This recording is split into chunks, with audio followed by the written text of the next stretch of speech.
اللهم صل على سيدنا وشفيعنا وحبيبنا ومولانا محمد صلى الله عليه وعلى آله وأصحابه وبارك وسلم। ইসলামী আন্দোলন বাংলাদেশ নোয়াখালী জেলা শাখা কর্তৃক আয়োজিত আজকের সমাবেশের সভাপতি মঞ্চে কেন্দ্রীয় সম্মানিত যুগ্ম মহাসচিব ছাত্র আন্দোলনের সভাপতি সহ বিভিন্ন পর্যায়ের দায়িত্বশীল, সামনে বিশেষ করে যারা আজকে নোয়াখালীতে ইতিহাস রচনা করেছেন, আজকে জনসমাবেশ এক কথায় মহাসমুদ্রে পরিণত হয়েছে। আজকে এই সমাবেশের মাধ্যমে আজকে আমাদের কাছে, দেশের কাছে সুন্দর একটা মেসেজ পৌঁছেছে। সে মেসেজটা হলো এই যে বাংলাদেশ ৭১ স্বাধীন হয়েছে, লক্ষ লক্ষ মানুষ জীবন দিয়েছে, অনেক মা তার সন্তানকে হারিয়েছে, অনেক বাংলাদেশের মানুষ পঙ্গু হয়ে তারা কষ্টের দিন রাত্রি যাপন করছে। এই ৫৩ বছর বাংলাদেশের স্বাধীনতায় যারা দেশ পরিচালনা করেছিল, এদের মাধ্যমে বাংলাদেশের মানুষ তাদের যে চাওয়া পাওয়া ছিল, বাস্তবে একটাও তারা পায় না, দেখেও না। আপনারা জানেন, বাংলাদেশ ৭১ স্বাধীনতার জন্য মৌলিক কয়েকটা স্লোগান ছিল। তার ভিতরে একটা স্লোগান হলো সাম্য,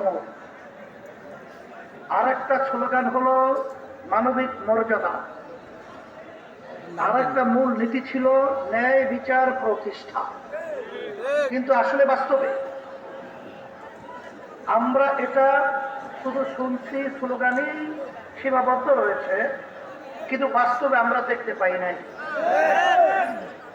বরঞ্চ যারা এই দেশ ৫৩ বছরের স্বাধীনতায় পরিচালনা করেছিল, এদের পরিচালনায় আমরা পেয়েছি সুন্দর একটা দেশ বাংলাদেশ। তামাম দুনিয়ার ভিতরে একবার নয়, দুইবার নয়, ৫ বার চোরের দিক থেকে বিশ্বের ভিতরে ফার্স্ট হয়েছে। আমরা এদের পরিচালনা কি পেয়েছি? এই দেশের মধ্যে মানুষ রাস্তায় নামলে গুম হয়, আর ঘরে থাকলে খুন হয়। আমরা কি পেয়েছি? মা সন্তান করে অবস্থায় গুলিবিদ্ধ হয়ে মাটিতে লুটিয়ে পড়ে। আমরা কি পেয়েছি? এদেশের বৈষম্য বিরোধী এবং কোটা সংস্কার আন্দোলনে মেধাবী ছেলেরা যখন তাদের ন্যায্য অধিকার দাবি আদায়ের লক্ষ্যে যখন তারা আওয়াজ তুলেছিল, তখন আমাদের বাংলাদেশের মেধাবী ভবিষ্যৎ প্রজন্ম সন্তানগুলোকে পাখির মতো গুলি করে রাস্তার ভিতরে লুটিয়ে ফেলা হয়েছিল। আমরা কি পেলাম? আমার রিক্সাওয়ালা ভাইরা, আমার ঠেলাগাড়িওয়ালা ভাইরা তাদের মাথার ঘাম পায়ে ফেলে যে অর্থ উপার্জন করেছে, সেই সম্পদ সরকারি ফান্ডে জমা হয়, আর ক্ষমতার চেয়ারে বসে আমাদের সেই কষ্টার্জিত সম্পদ বিদেশে পাচার করে বেগম পাড়া তৈরি করা হয়। আমরা কি পেয়েছি? শুধু মিথ্যা, জুলুম, নির্যাতন, আর এক কথায় বৈষম্যতা সর্বক্ষেত্রে। এছাড়া আমরা কিছু পাই নাই। আল্লাহ রাব্বুল আলামিন বলেছেন, যে জাতির ভাগ্যের পরিবর্তন তারা না ঘটায়, আমি তাদের ভাগ্যের পরিবর্তন করি না। সেই হিসাবে আমি বলবো যে আজকে ৫ই আগস্ট আবার আমাদের দেশ নতুন স্বাধীন হয়েছে। অনেকে প্রশ্ন করতে পারে ৭১ স্বাধীন, আবার নতুন স্বাধীনতা কি? আমি বারবার বলেছি, আজকেও বলছি যে আসলে আমরা স্বাধীনতা 71-এ পেয়েছি ঠিকই, কিন্তু আমরা স্বাধীন দেশে পরাধীনতাই আসলে আমরা বসবাস করেছি।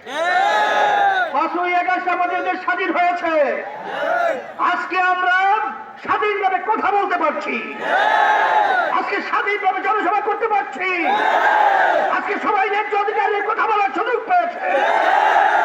আজকে চালের লাখুরিয়া পালিয়ে কুকুরের মতো বিদেশ চলে গেছে। আজকে এই স্বাধীনতার অর্জনকে আমাদেরকে বিলীন করতে দেয়া যাবে না। এখনো মায়ের কান্না থামে নাই, এখনো রক্ত শুকায় নাই, এখনো জালেম বাংলার জমিনে মাথা উঁচু করে দাঁড়ায়, ওদের মাথা ভেঙে জমিনের ভিতরে পুঁতে ফেলতে হবে।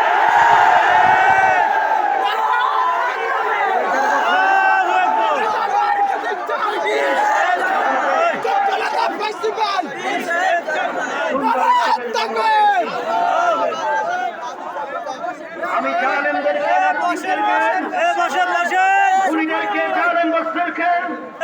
আমি স্মরণ করে দিতে চাই, বাংলাদেশের ইতিহাস তোমরা দেখেছ,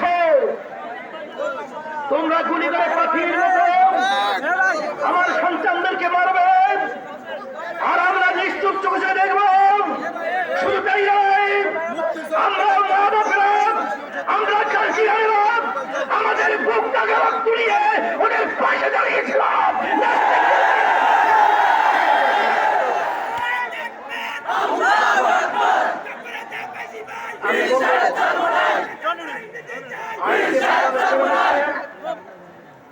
ইসলামের স্বাধীনতা বাংলাদেশের অর্থবহ এটা বাস্তবায়নের জন্য, এই বিচার প্রতিষ্ঠার জন্য ইসলামী আন্দোলন বাংলাদেশ প্রতিষ্ঠা থেকে শুরু করে আমাদের কার্যক্রম পরিচালনা করে আসে। তোমরা দেখেছ, আপনারা দেখেছেন, ইসলামী আন্দোলন বাংলাদেশ প্রতিষ্ঠা থেকে শুরু করে অদ্যাবধি পর্যন্ত ব্যক্তি স্বার্থের জন্য, এমপির জন্য, মন্ত্রিত্বের জন্য, কোন সম্মান সম্পদের জন্য আমাদের নীতি আদর্শকে আল্লাহর হুজুরে আমরা বিলীন করি নাই, বুঝাই কার কাছে দেই নাই। দেশের জন্যই, ইসলামের জন্যই, মানবতার জন্যই ইসলামী আন্দোলন বাংলাদেশ। এই হিসাবে আমি সকলকে বলবো, আজকে যারা নাকি কিছু বৈধ আজকে আলেম ওলামা ইসলামকে সহ্য করতে পারে না, ওরা আজকে ওলামায়ে কেরামদের প্রতি বিষ আঙ্গুল তুলে আমরা পরিষ্কার ঘোষণা করছি, এই বাংলাদেশ ৯৯% মতো মুসলমান বসবাস করে। এই দেশ হলো আলেম ওলামাদের দেশ, শাহজালালের দেশ, পরানের দেশ।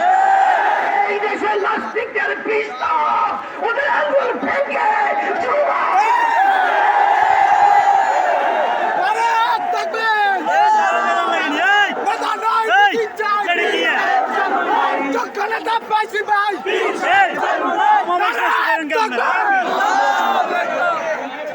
এবং যারা দেশের কল্যাণের জন্য যারা আজকে নষ্ট করেন আপনারা, পরিবেশ নষ্ট করি আজকে কিন্তু প্রস্তুত হয়ে আমাদেরকে আহ্বান করতেছে।